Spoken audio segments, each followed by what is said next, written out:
Yo, what's good, YouTube? This is Jay from TNJ, and welcome back to the Denver Bears franchise.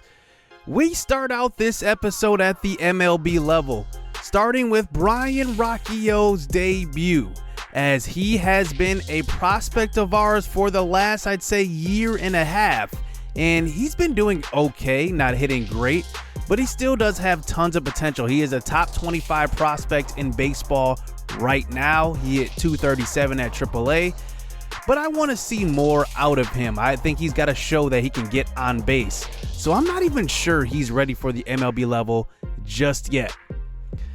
But I look at the rest of our minor leaguers, and one other guy moved up was Trez Jenkins. He gets moved up. He was moved up last season. Remember, he won, I believe, minor leaguer of the year in season number 1. He got a 5 attribute potential boost, but we'll see how he does. Next year, we have a shot at the bigs. So here's Rocchio's first at bat. He's going to lay one down here and try to beat this one out, and he will reach first. How about that in his first career MLB at bat? That one will be a hit for a bunt for a hit. And now we have bases loaded here in the second inning in Texas on the road. But believe it or not, we do not score any runs there. Now it's 1-1 going into the fifth. Here is Rocchio back at the plate. He hits a rocket to short, and that one will be just a ground out. Now, Rocchio is going to be very good defensively, but I'm hoping that offense comes around. He's got good vision, but I think the power needs to get up a little bit. He doesn't really hit for power at all. So now here he comes up to the plate here in the top of the 8th, 1 for 3 on the day with bases loaded. So he's got a chance to be the hero in his debut. Here he gets a pitch over the middle, and just a bit late, it's a fly ball out to left field. And that one will be a 1-1 game going into the 9th. And the Texas Rangers end up getting one in the bottom of the 9th and winning that game. They had 5 hits. We had 9 and still lost. So both of our minor league teams have made the playoffs as we go to the end of September. Our AA Yard Goats finished with 67 wins. And we already concentrated on them last season. It was the year before that in season number 1 in their playoffs. Just looking at who did well for them, Zion Storm had a terrific year, but so did Justin Maxwell. Justin Maxwell and Muhammad Willingham, I think, are the front runners for minor leaguer of the year. I mean, just look at the stats. And you know why Muhammad Willingham is so good? It's not that he hit 287. I mean, that's really good, especially for his first year. His strikeout to walk ratio, he has 48 walks to 52 strikeouts. That is just ridiculous. If you have almost more walks than you have strikeouts, I mean, that is just crazy. He also has 18 stolen bases as well. The guy is just a machine. Rafael Marchand, I didn't realize, though, part of the season, I did not even have him in the lineup, but he ended up hitting 358, but not even 100 at-bats on the year. My bad for not developing him. But then we had some other good guys like Jose Ramirez, Lamar Macklin hit pretty well. Jonathan Champion hit 294. Remember, he won Offensive Player of the Year last year on our organization. And then there's Jermaine Wetzel, the wild card. I mean, he was our number 1 pick in season 1. He's still got a few years to go, but he's still only 20 years old. At the AAA level, we had some very well-performing guys. How about Fernando Tejada? We drafted him in the, I believe it was the 4th round last draft. He hit 291. 346 on base percentage. He was excellent. He also had 14 stolen bases. Believe it or not, that's still less than Muhammad Willingham. I think Muhammad Willingham is going to be an absolute monster. Santiago Contador hit 264. He's a good first baseman who can also play the outfield. Daza was down at AAA the whole season. He hit 255, only 289 on base percentage though. John Storm hit 246. Ryan Valade, one of our shortstop prospects. We're going to have a interesting battle going into the spring next year. He hit 249, while CJ Abrams, who's probably going to be the starting shortstop next season going into the MLB season, he hit 250. Now, our pitching staff really did well this year. Mike Salucci had a 106 whip for our AAA affiliate Isotopes, and Noah Sayer was an all-star as well. He had a 121 whip, and he had 47 saves. He was amazing for our bullpen. And then we also have Atlas Luntich, who is still a top 50 prospect in baseball at the bottom of that list. But still, nonetheless, he's going to have a chance to compete for a starting job next year in the rotation. And then D'Anthony Pierre, I still think he has one more year to develop. I think that's what we're going to do with him because, like I said, I don't know if he's going to be a relief pitcher in the future or a starter, but I want to get one more year out of him in the minors. So opening series here in a 7-game set to see who will go to the AAA championship game. Atlas Luntich gets the start here in game number 1. So here he faces the Las Vegas Aviators, who had 3 more wins than our Isotopes at the AAA level this season, and they start out with a single to the left side as John Storm knocks that one down. Didi Gregorius at the plate now. He hits one deep to center field. This one has got carry, but it will stay in the yard. That one hung up there as Daza camps under that one. So 2 outs here in the first inning. Here is Seth Brown at the plate as the runner is on the move and will swipe a bag on our catcher Cumberland. CJ Abrams there at short putting the tag down as this at-bat continues. Seth Brown gets one over the middle of the plate. That one is stroked down the right field line. It will get to the wall, score 1, and the Aviators are on the board first here, 1-0, as they do have home field advantage in this 7-game set as well. It brings up Cedric Mullins here with 2 outs, and Atlas Luntich gets him to swing and miss at a ball in the dirt, and that one will be the end of the first inning. Good start for the Aviators. So now that brings up CJ Abrams in the second inning, and he just skies one right behind home plate, and it will be an easy pop-up here for the catcher. So that brings up Ryan Valade to the plate. One of those future guys in our middle infield. We'll have to see where he ends up. 3-2 count. He strokes one deep to left field. This one's got carry and off the scoreboard. I guess that's the billboards in left field. It's a home run. 384. Ryan Valade is a guy I have been keeping around. I didn't want to trade him at all. I'm glad I didn't because he's a defensive shortstop. I think he can also play third base, especially if he can hit like that. Santiago Contador to the plate now with 2 outs, and it's just going to be a ground ball to second, and it's going to be safe. The throw is offline, and that's going to be an E4 as that continues this inning, and that brings up the catcher Brett Cumberland to the plate for his first at-bat of the playoffs. 2-1 count. He gets one low and strokes one deep to left field. This one has got carry, and it will knock off of the top of the wall. Contador is going to try to score here, and the cutoff man is missed, and we take the lead here in the second inning. It's now 2-1 here. Maybe a little 2-out rally to keep this inning going. Fernando Tejada at the plate. Remember, he hit fantastic this year, and he hits one deep to right field. This one's got carry. It bounces off the warning track and off of the wall, and another double here. 3-1 here for Albuquerque. How about this second inning here with 2 outs as the manager comes out to talk to the pitcher, Hogan Harris. So that's going to bring up Daza, who is 0 for 1, our starting center fielder. He hits one hard to the left side. That one gets through. We will try to advance Tejada to third, and the throw is not in time. So we keep this inning going. But Daza with a nice little stroke that time. He's a forgotten guy in our outfield. Brian Simmons to the plate. He hits one hard to left side. The third baseman cannot handle it, and that one will knock off of his glove, and they will actually call that a hit because of how hard it was hit. And now 4-1. Here is Zach Veen, our top prospect in baseball. He was hurt for most of the year, and he hits one to the left side. That one gets to the gap. It looks like we're going to send 2 runners, and that one will make it a 6-1 game as Zach Veen just makes it in under the tag. And he has been a great prospect of ours, but he's got to stay healthy. That's kind of hurt his potential because just think about it. If you're not healthy and you have a high potential, you're not developing while you're hurt. So that kind of sucks. But now he's healthy here for the playoffs here at the AAA level.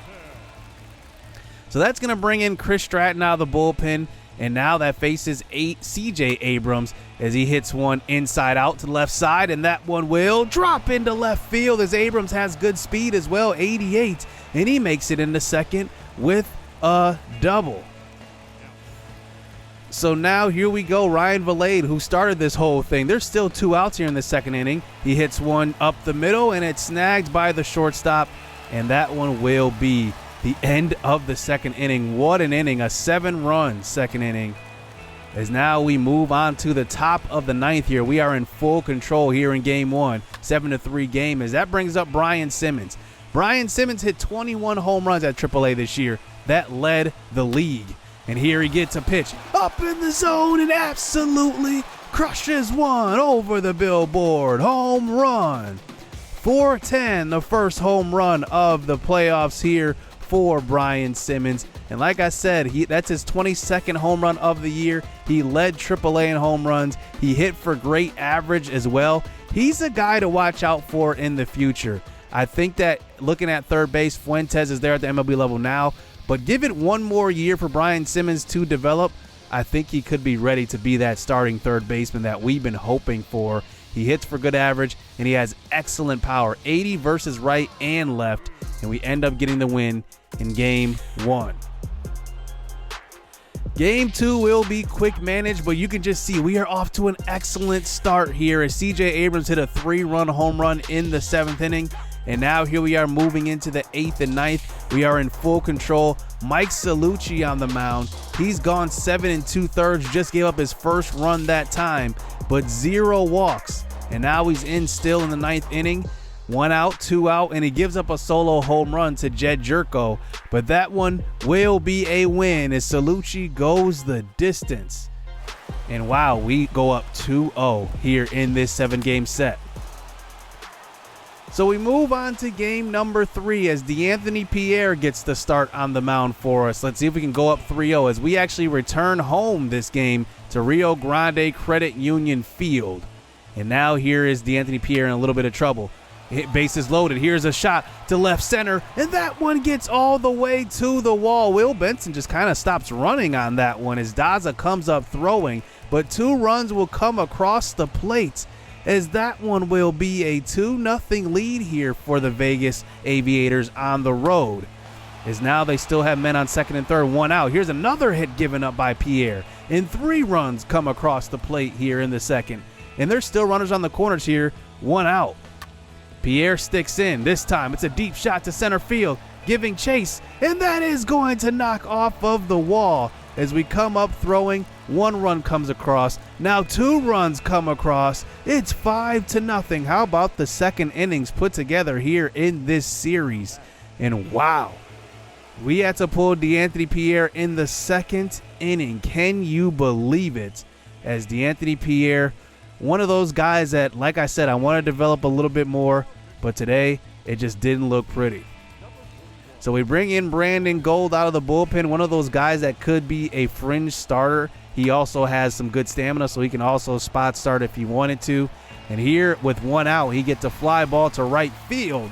And that throw will be on by Zach Veen, but not in time. So 6-0 here in game number 3. We're still in the 2nd inning. Seth Brown up to the plate now with 2 outs. Gone. 7 runs, 2nd inning for the Aviators. Exactly what we did to them, and they get their revenge. How about this? As we give up a 7-run 2nd inning here in game number 3 at home. So it looks like all the home teams are losing here in this 7-game set, as we do keep it alive here in the 6th. As that's a hit by Tejada. How about him? He's having an excellent year. Santiago Contador to the plate now with him on first base, and that one is a moonshot. It's gone. That one was absolutely crushed. 482 feet. I think that's actually the furthest home run we've hit in this series as a whole. Absolutely crushed off of the bat of Contador. But now still down 7-2 here in the 9th inning. The Aviators get the win off of that strikeout. And how about that 7-2? As it looks like the Aviators will pull within 1 game here, down 2-0, now threatening to make it 2-2. But we are still at home here, so we quick manage the next game, and let's see what happens. And Las Vegas continues where they left off. Up 6-1 here in the 5th inning, and they continue to hammer it on. 8-1, now 9-1 here in the 8th. Noah Sayer comes in, gives up 3 more runs. It's now 13-1, and they end up winning this game by a blowout and tie this series up. So game 5 now. We have one more home game left in this series as it goes 2-3-2. And here we are down 1 run here in game number 5, facing Eric Ramirez, their closer, I should say. And he faces Brian Simmons, who strikes out on that outside cutter. And now 2 outs. Santiago comes up to the plate here, and he just pops one up. And the Las Vegas Aviators come all the way back in this series and force a game number 6 as they return home. How about this? Up 2-0, and we're choking it away here. And now with our backs against the wall, let's see if Albuquerque can tie this series up. And what do you know it? Another 7-run second inning. Can you believe it? The Albuquerque Isotopes come back and put on an offensive display on the road. All the road teams have won so far in this series as Will Benson gets player of the game this game. We win 9-2. And now game number 7. 3-3 here as the road team has been victorious this entire series. And now our lineup changes. Now, the MLB season ends, and how this game kind of works, it kind of like automatically moves guys up and down once the MLB playoffs begin. And now we're at that point. So Mohamed Willingham actually got moved up automatically. I wasn't able to change it, but it made sense because he already started at the AAA level this season. Remember when we had him at the AAA level in the beginning of the season? So I decided to move him up just for this game. I guess I didn't decide to move him up, but I decided to start him just for this game. Give us another bat and hopefully, get us a boost here in game number 7. So this one will be between Hogan and Salucci again. 9 innings pitched for Salucci last time. He went that complete game, 0 walks. So here is Hogan Harris back at home here for the Aviators as he does face Daza, and that one will be a walk. And now that brings up Santiago Contador to the plate with a man on first base, and that one will also be a walk. So 2 batters on for our top prospect, probably number 2, in Mohamed Willingham. It's going to be between him and Zach Veen at 1-2. He gets a pitch low, and he pops this one up to short center field. The center fielder, Seth Beer, giving chase, and he will run this one down. 1 out here. As that brings up Brian Simmons, who led AAA in home runs this year. Hits one hard up the middle, but it's a tailor-made ground ball into a double play, and that one will get them out of the inning. No damage done. So the Aviators come up here in the bottom of the first inning. Here is Kaiser to the plate, and he hits one hard to left side, and that one will be gone. Off of the foul pole in left field, and wow. How about this start? 1-0 leadoff home run for the Aviators. And that's going to bring up Robert Pawson, who got moved down from the MLB. They're the victim of that glitch as well. And here he hits one deep. That one's gone. Back-to-back jacks here for the Aviators.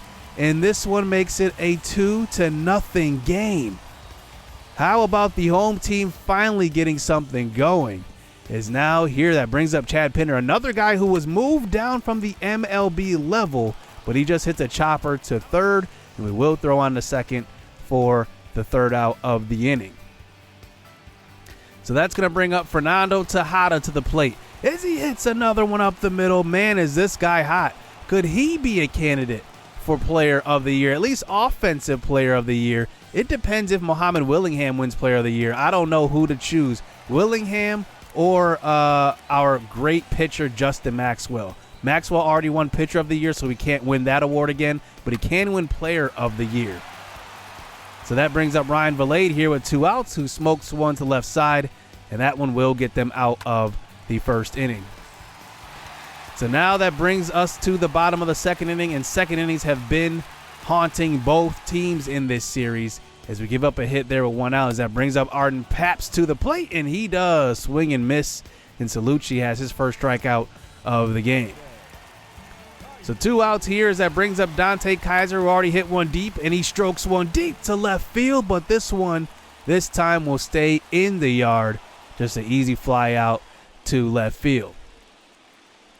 Muhammad Willingham back to the plate here in the bottom of the 4th inning, top of the 4th, and he gets a nice pitch, and that one is gone. Muhammad Willingham, number 50. He idolizes Albert Pujols, and he wears that number 5 just like Albert Pujols, but he added a 0 to give it his own unique spin. It's now 2-1. Tejada back to the plate. Look at him hitting excellence this year.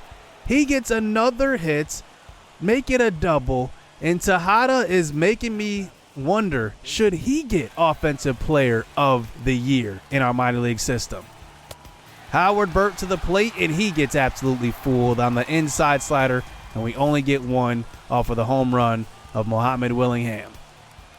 That brings us to the bottom of the 4th inning, though. Here's Mike Salucci in a little bit of trouble, though, facing Seth Brown with the bases loaded, no outs, and he gets him to strike out looking. Arden Paps to the plate now in that 9th spot, who hits one to the right side, and that one just has enough wood to get to the outfield. That one will score too. It's 4-1 here in favor of Vegas. And how about this? At home, the home team finally getting some offense going. Here's Dante Kaiser at the plate, and we left Salucci in maybe one batter too long. He gets a hit down the left field line, and that one will make it 5-1 here in the 4th. As we go to our bullpen, bringing in Logan Cozart, who already has appeared in 2 games and has done pretty well. So Didi Gregorius at the plate, who hits one well to left center. This one giving chase is Benson, and he will run this one down. And a runner will come across the plate as that was bases loaded, and the sacrifice fly makes it 6-1. Slink Corden at the plate, one of our subscriber prospects. 1-2 count, and he absolutely strokes one deep. That one is gone. 9-1 for the Aviators in game number 7. And Cozart gives up 3 runs. That first one wasn't earned, and now it is 9-1 as we move on to the 5th inning. Here is Daza at the plate. He hits one deep, and that one will get over the wall, but we still have 7 runs to make up, so nothing to celebrate here. We move on to the 9th inning, and they add 3 more runs, making it a 12-2 game. But Daza comes through again. Daza is going to be a guy that's going to compete at least for a depth spot next year, as that one will be an out at second as Valade tried to be a little too aggressive, but he tried to get back, ended up getting thrown out at second base. As that brings up Santiago, who hit one deep in game number 1, and this time it's going to be caught at the warning track, and the Las Vegas Aviators will defeat the Isotopes here, our Isotopes, and move on to the AAA championship game. I was hoping that we would make that just because next episode would have been epic for the AAA championship, but we fall just short. And I gotta say, our future still looks bright. At least we made it this far. We had the best record in our division at AAA. We had the best record in our division at AA. Our prospects look very, very promising. So that's going to do it here in this episode. I wanted to highlight the AAA level. Next episode, we will end the MLB season and recap the season as well. So look forward to that. Hope you guys enjoyed the AAA, at least first round of this playoffs. And I love you guys. Hope you guys enjoy your weekend. Have a good day. Hit subscribe. Hit that like button. Stay tuned. Let's get it. Let's go.